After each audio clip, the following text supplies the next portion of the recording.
it's Rebecca Branstetter back for another episode of Coffee Break School Psychology. And I'm really excited about today's guest. And our today's guest is going to give us some great wisdom about a topic that you wouldn't think would be related to being an educator or a school psychologist in the schools, but actually is quite related. So, hi there. I wanted to introduce to Scott Tillema. Did I do it Scott right? Tillema. We'll take it. We'll Ah, take it. curses. Well, curses. I literally have the phonetic spelling in front of me. Still botched it, but here we No are. worries. Great to see you. Hey, Rebecca, how's it going? Nice So to be with you. it's great. So I'm excited to introduce you. You specialize in, let's call it difficult That's conversations in perfect. challenging That's situations. perfect.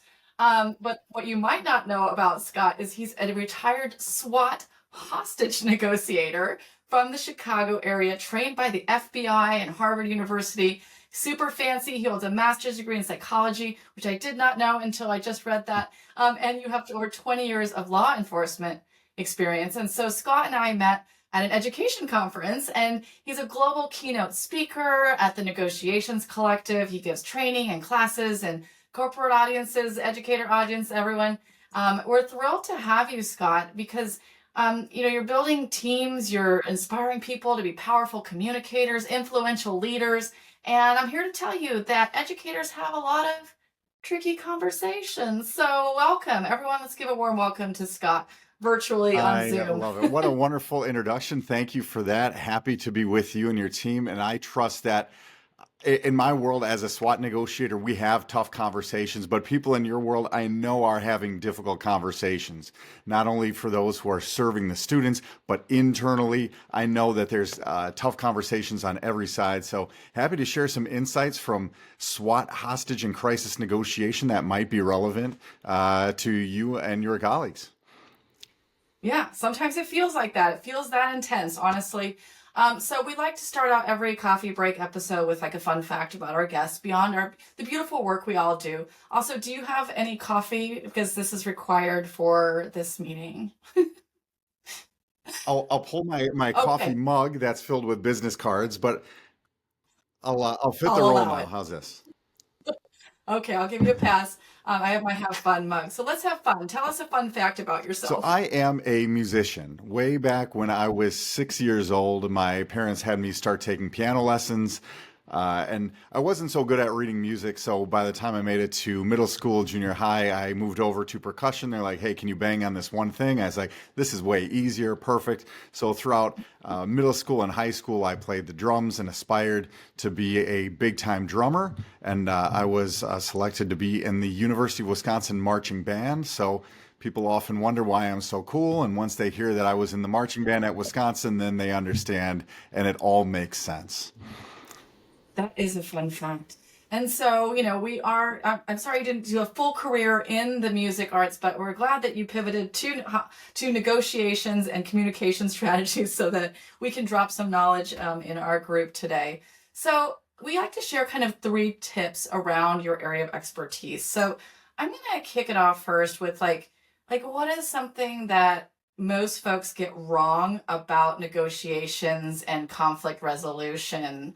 In not only just a school setting, but just in life. Like what do people get wrong about it? Yeah, I think if you've ever watched the movies, and they make movies and TV shows about hostage negotiation or negotiation broadly, there seems to be a feeling like it's a competition. It's me against you, and whoever can beat down the other person is the one who wins. And there may be times that you have to come into a negotiation or a conflict and be competitive, but I want to propose that most of the time that's not the case. When I come into these tough conversations with people in crisis, in the SWAT setting, rarely do I come in with a competitive mindset, much more of a collaborative mindset. So I think the one thing that people misunderstand or get wrong is it's about manipulating somebody else to get them to believe what you believe or get them to say yes or win, whereas together we can get better outcomes. Because especially if you're in a position of power. And I think that in the educational setting, that's almost always present. There is a power imbalance there. We can get people to say yes. We can get people to agree with us. We can resolve the conflict by asserting our position of power. And I want to challenge leaders. We don't have to use our position of power. How are you influencing? How are you leading with influence? Is it because you're taking your position, or rather are you connecting with somebody and taking the time to collaborate with them, which means that we first have to work to understand what is the issue that we're dealing with? What is being presented to us by the student or by a colleague? And so often, because we're busy people, we rush and we hurry through, and I hear what you're saying and I kind of dismiss it a little bit and I go right into problem solving mode. So let's maybe slow down a little bit and take some time to be good listeners and understand what the situation is. And to that extent, when I was trained by the FBI in 2007, the whole class was about listening. And how disappointing when you're expecting the techniques or the magic phrases, but it was really all about listening. They were teaching us the 8 skills of active listening. And for anybody in the communication space or that's broadly interacting with other humans, if you're not familiar with the 8 skills of active listening, that for sure is a homework assignment to know what that is and then move into some skill building and practice that. Because I think that's a really great foundation for conflict resolution, to just understand what somebody's presenting you with. It's really powerful. And as a school psychologist, when I work with kids who are having challenges, right? With students, it's a very easy process. I'm like, okay, well, kids will listen once they've felt heard. But what you're saying is like adults are like children in the sense like we all need to be Yeah. heard, and we all need the other person on the other side or the side of the table with us understanding what is our concern. Is that the first step in sort of collaborating? Yeah, always. For me, when I'm coming in to deal with another person or a situation where we're going to negotiate, I want to understand first. Like, we begin right there. And that can actually begin even before you engage in the conversation. What can I learn about this person? What can I learn about the situation? What can I learn about the history? Because your real power in negotiation comes from information and options. Like, that's your power. So many people think it's about tactics at the table and being a smooth talker, and maybe we can get into that a little bit later. But I think that foundationally, if you have information and you can create some options here, you're in a really strong position to negotiate rather than being relegated to begging, please, please, please, and then conceding, okay, I'll give you this. Let's be smart. And that can start even before I sit down at the table and engage with the other person. Such an important mindset, because sometimes mindset shift is because sometimes it feels like us versus them in the schools, and it could be like a parent versus administrator, or a teacher versus an administrator, or it can get these like us versus them things when we do actually have common ground, which is to support kids. So what I find sometimes is I'm sitting and oftentimes they're in school psychologists sit in a lot of parent meetings and things like that, in which it feels like everyone's kind of just emotionally shut down in a way, like no one is hearing logic. And so how does emotional regulation play out during negotiations? Yeah, emotion is always present. And some negotiation groups train that we separate the person from the problem and we keep our emotions out of it. But I'll tell you, I've seen so many Wow. negotiations, and it's almost impossible to do. So instead of trying to fight what naturally makes us human, emotions and how we feel, let's acknowledge how we feel. Sometimes an emotion label, I'm experiencing anxiety right now. I'm experiencing frustration right now, and framing it that way rather than saying, I'm angry. All right, because that sounds like there's nothing we can do about this.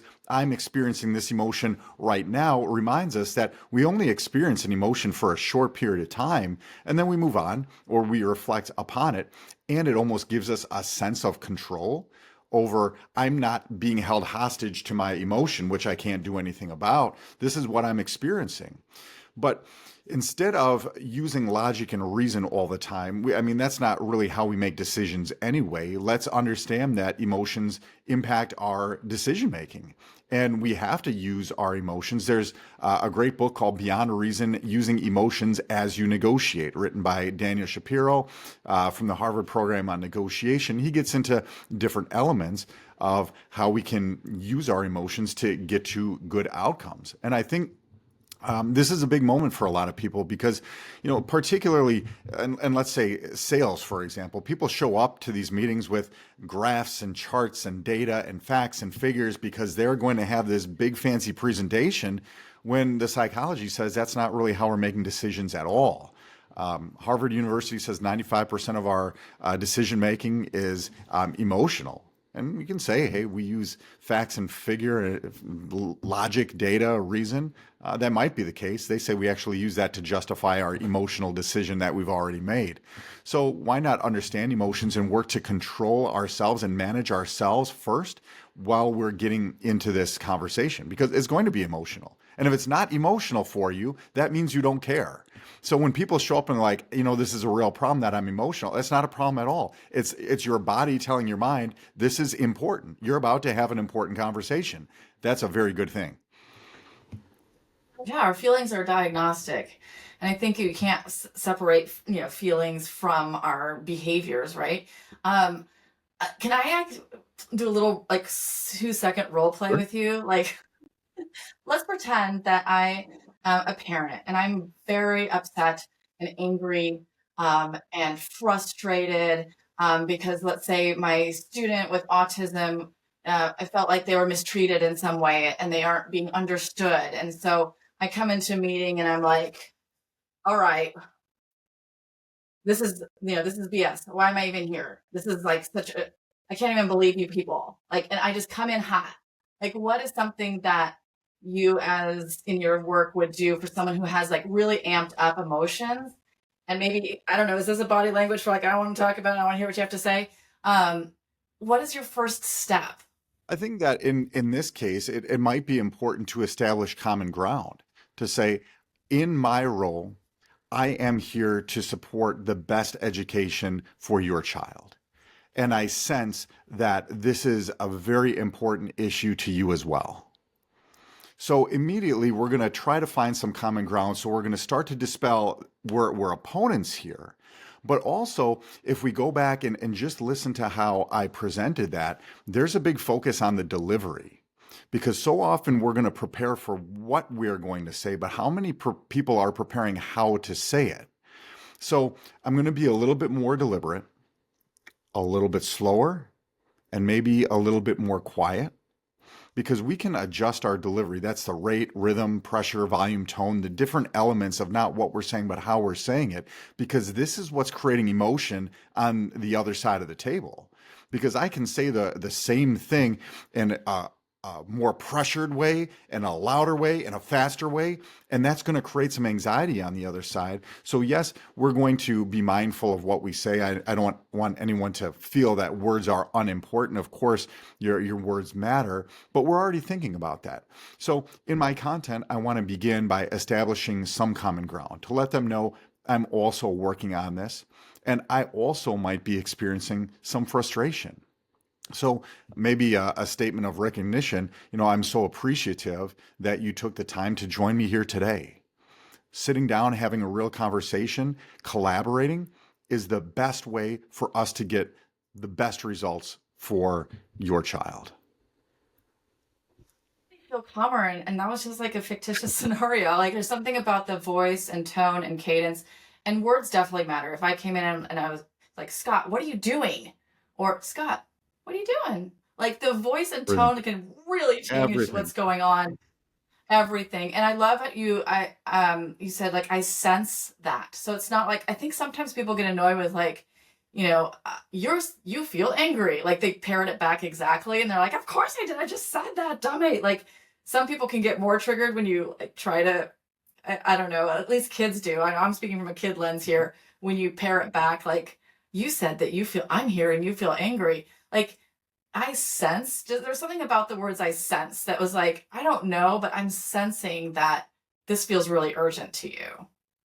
Was that a strategic word Sure. choice? And in the 8 skills of active listening, the emotion label, and you have the emotion wheel, which is 150 different emotions. We can find that on Google or wherever. You can search that up. But you seem, you sound, or I sense you are, and then we pick that emotion. And that's how to phrase a good emotion label, which is very different from, wow, you are angry or you are aggressive. I Mm. sense you are, you seem, you sound, because that gives you a little space to back that out. Because if you're not exactly right, they'll sometimes, I'm not frustrated. I'm just anxious about this. They'll tell you that emotion, and this is where a lot of people get it wrong because they'll come in and say, "Oh, I understand, I get it." Do you? I'm not Do a you? school psychologist. I'm not a parent of an autistic child. So who am I to come in and say, I understand, I get it? That's so dismissive. But this Mhm. person is frustrated because they're not getting the answers they want. They don't feel heard. And people are always responding to what's being said. So let's take out the temptation to respond to the content and rather respond to that emotion a little bit. Because once people get the impression that you feel them, now we have a bit of a connection that wasn't there before. Because this is the moment where they can take a breath and be like, this person finally gets it. Somebody finally understands and cared enough to hear what was going on to know how I feel. I love that. That's really amazing advice. And we'll drop some feel wheels charts and all of that in the show notes so that you all can look at those too. I mean, I had a similar experience with my daughter just the other day. She came home and I'm like, "You seem mad." She's like, "I'm not. I'm annoyed." And I'm like, "What is annoyed?" She's like, "I'm so hungry that I'm annoyed." And I was like, "Okay, all right." So I didn't get it right out of the chute. Um, but I was like, "Oh, you seem mad," and that wasn't it. She was annoyed, and you guys can feel free to use that. It's like hangry, only a little bit less I so. It's a gradation specialize in of that area. hangry. I'm a specialist in the hangry area. Yes, and the lower level one is annoyed. So catch yourself when you're annoyed before I'm you learning get all kinds of stuff. This hangry. is great. This is great. Okay, so I'm thinking of the teachers out there, maybe admin, maybe mental health providers who find themselves about to enter into what they're probably is going to be a contentious situation or a difficult conversation. What's a pro tip that you have? You have been in so many difficult, contentious, and even dangerous situations. Like, how do you mentally prepare yourself for that Yeah, process? and you can learn all of these things around the delivery, around active listening, and these are all skills that you can build, and that's all going to be helpful in building your confidence. But in these moments where you know you have to have a difficult conversation, we feel these emotions around it, which is usually anxiety, stress, fear. And what happens when we're faced with an opportunity to engage in something that's going to create all these negative emotions? We're either going to avoid it completely or we're going to rush through it as fast as we can. So, all these things are skills that we can create. But my thought here is it's a decision. You don't have a negotiation problem, you have a fear problem. Because if you want to engage in conflict resolution and get good outcomes, it takes courage. And this is a decision. It's a decision that everyone gets to make. And once that's clear in our mind, this is a decision whether or not to enter into this conversation. Now it's a little bit reflective. Now I'm holding up the mirror to you to say, all right, am I going to back out of this?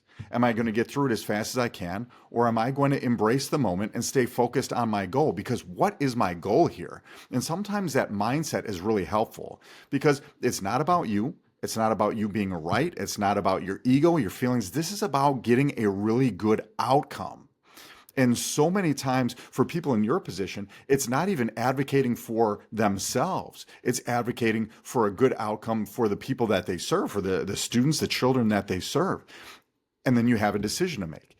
Am I going to take this step? Am I going to muster up the courage to have this conversation? So everything else we can teach you is a skill, but coming into the conversation, that is a choice. So it's going to take courage. And please know that so many people have gone through difficult conversations to get to really good outcomes on the other side.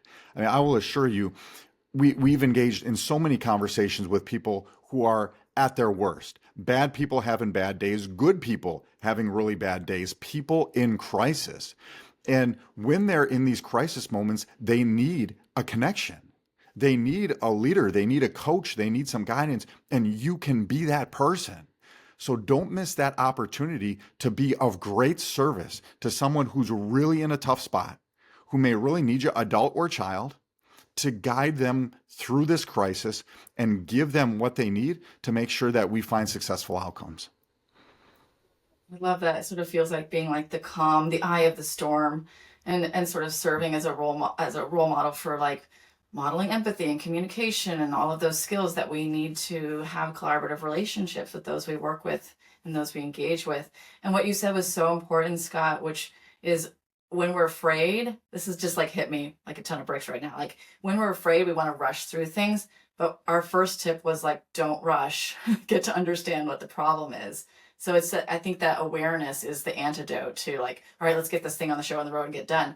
That could probably make that interaction even worse, Yeah. right? Why rush them through? I think Um, just having been listened to might resolve half your problems and simmer down a lot of those emotions. It has for me. yeah, I sometimes tell my teenagers like, do you want to just process this or do you want to problem solve? 9 times out of 10, like I just want to process what Hmm. happened, just how bad it was or whatever. So that's really important. All right, so at the end of our podcast, we often do like an extra sip of knowledge, if you will, just like a parting piece of advice, a key take-home message.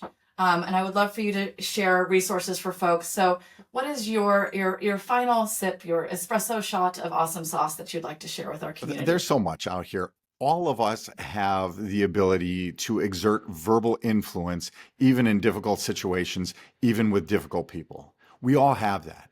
There's two big elements here. It's communication and connection. And in our minds, if we can focus on how am I communicating, meaning am I listening? Am I paying attention, studying the nonverbals, the emotions? How am I speaking with the delivery? And am I creating a connection? What is your person effect? How do people experience you? Is there some blocker preventing people from connecting with you? That these two elements, communication, connection, are going to allow us to have verbal influence. And we all can do it. It's so often we hear from people who just say, the experts do that or that's not me. This is something that all of us can learn. If we choose to be deliberate about our communication connection, people are going to notice. People will notice and they are going to love it.